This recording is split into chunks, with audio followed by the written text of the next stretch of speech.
Welcome to my channel. तो आज आप लोगों को पता तो चल ही गया होगा कि आज मैं आप लोगों को क्या बताऊंगी। तो ये जो प्रॉब्लम है कि सेक्शंस याद नहीं होते, ये हर किसी की प्रॉब्लम है, ठीक है। चाहे कोई फर्स्ट ईयर में है, चाहे कोई फोर्थ ईयर में है, चाहे कोई LLB कर चुका है, तो ये सबकी दिक्कत है कि सेक्शंस नंबर कैसे याद करें, है ना। अब मान के चलो कि अभी आपका फाइनल एग्ज़ाम है 1 महीने के बाद, है ना, और आपने कुछ भी नहीं पढ़ा, तो अब सेक्शन नंबर याद किया कैसे जाए, है ना। अब ऐसे ही केस लॉज हैं, तो केस लॉज भी आप लोगों को याद होते नहीं होंगे। तो उसके लिए मैं बहुत अच्छा सा आपके लिए एक सॉल्यूशन लेकर आई हूँ। 5 मिनट की वीडियो होगी, उससे ज़्यादा नहीं होगी, तो सुन के जाना, ठीक है। अब सबसे पहला कंसेप्ट क्या है, आपको क्लियर करना है। सबसे पहली बात ही यही है कि आपको कंसेप्ट अपना क्या होना चाहिए, क्लियर होना चाहिए, ठीक है। आप कोई भी टॉपिक पढ़ रहे हो, कुछ भी कर रहे हो, कोई भी सब्जेक्ट पढ़ रहे हो, तो आपको क्या होना चाहिए, कंसेप्ट क्लियर होना चाहिए। और दूसरी चीज़ ये, जब आपका कंसेप्ट क्लियर हो जाएगा तो मैं दिखाती हूँ आपको किस तरह से करती हूँ।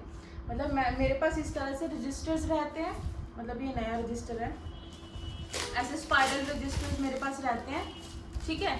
तो मैं इसी रजिस्टर में काम करती हूँ, ठीक है। एक सेकेंड,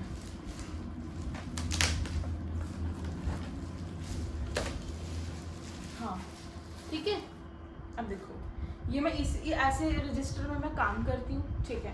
और एक ऐसे वाला रजिस्टर भी है, मतलब ये भी वाइट पेजेस वाला ही है और वो भी वाइट पेजेस वाला है, तो आप किसी में भी काम करो, ठीक है।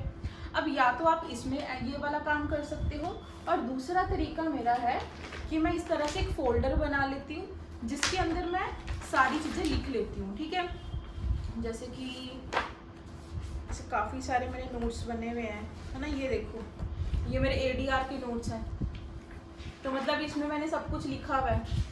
तो जब हमें याद करना होता है ना, तो आपको यही चीज़ करना है, या तो आप ऐसा कोई रजिस्टर ले लो या फिर आप कोई पिन पेज ले लो, है ना। पिन पेज में आपको क्या करना है, सारे सेक्शन नंबर लिख लेने हैं। जब आप सेक्शन नंबर लिख लोगे तो सेक्शन नंबर सामने उसकी हेडिंग लिखना, और अगर उस सेक्शन के अंदर कोई इंपॉर्टेंट केस है तो उसे नोट डाउन कर लेना है, ठीक है। और वैसे जो सेक्शन नंबर होता है उसे क्या कर लो, हाईलाइट कर लो। तो ऐसे इस तरह से आपको क्या करना है, ज़्यादा तो होगा नहीं, 4 से 5 पेजेस आपके फिल हो जाएंगे, है ना, पूरे, अगर हम पूरे सब्जेक्ट की बात करें।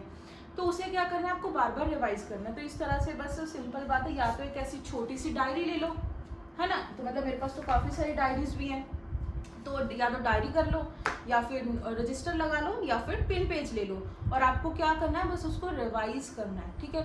आप जितनी आप मतलब ऐसा नहीं है, ऐसा कोई इंसान नहीं है जो पहली बार पढ़ेगा और उसे पहली बार में ही याद हो जाएगा। तो उसके लिए आपको क्या करना है, जब आपको याद करना है तो आपको उसे बार बार रिवाइज करना है। और रिवीजन के अलावा और कोई ऐसी चीज़ नहीं है जो कि क्या हो सके, आपको अच्छा हो सके, राइट। तो रिवीजन करना है, जैसे आप इसे बना लोगे बस एग्ज़ाम से पहले, या जब आप अभी प्रिपरेशन कर रहे हो अपने एग्ज़ाम्स के लिए, बस उससे पढ़ते जाओ पढ़ते जाओ पढ़ते जाओ, और वो ऑटोमेटिकली आपको याद हो जाएगा, ठीक है। तो ये छोटा सा कंसेप्ट है जिसे मैं फॉलो करती हूँ, आप किसी भी तरह से कर सकते हैं, राइट। और ज़रूरी नहीं है कि आप सिर्फ इसी में लिखो, लेकिन मैं ये प्रेफर करती हूँ कि आप अपने हाथों से लिखो और उसके बाद उसको याद करो। हमारे पास बेयर एक्ट रहता है, बेयर एक्ट में भी हमारे सेक्शन नंबर सब कुछ लिखा रहता है, लेकिन बेयर एक्ट इतना यूज़फुल नहीं रहेगा, ठीक है, क्योंकि हर जगह बेयर एक्ट ही होता है, हर जगह नहीं लेकर जा सकते, लेकिन ये 2-4 पेजेस तो हम लोग लेकर जा सकते हैं, ठीक है। तो मैं तो इसी तरह से करती हूँ, और इसी तरह से मैं आपको बाकी तरीका भी बता दूँ। जैसे ये तो मैंने आपको सेक्शंस का, केस लॉस का बताया, तो इसी तरह से आप जैसे नोट्स है ना, जो शॉर्ट नोट्स होते हैं वो भी आप इस तरह से लिख लो, और इससे क्या है, अपने एग्जाम्स में ले जाओ, इसी से पढ़ाई कर लो, सब कुछ कर लो। तो बहुत ही ज़्यादा इजी तरीका है सेक्शंस को याद करने का, लेकिन वही है कि आपको एक बार तो मेहनत करनी ही पड़ेगी, है ना। कुछ करने के लिए आपको मेहनत तो करनी ही पड़ेगी, ठीक है। तो सेक्शन यहाँ पे ऐसे यहाँ पे इस तरह से सेक्शन नंबर लिख लो, यहाँ पे हेडिंग लिख लो, और यहाँ पे लाइन लगा के आप क्या कर लो, केस लॉज लिख लो, बस इतना सा काम है, ठीक है। एंड आज के लिए इतना ही। अगर आप लोगों को मेरी वीडियो अच्छी लगी हो तो प्लीज़ सब्सक्राइब कीजिएगा, कमेंट कीजिएगा कि आगे मैं कौन सी वीडियो बनाऊँ आप लोगों के लिए। And thank you so much, bye bye.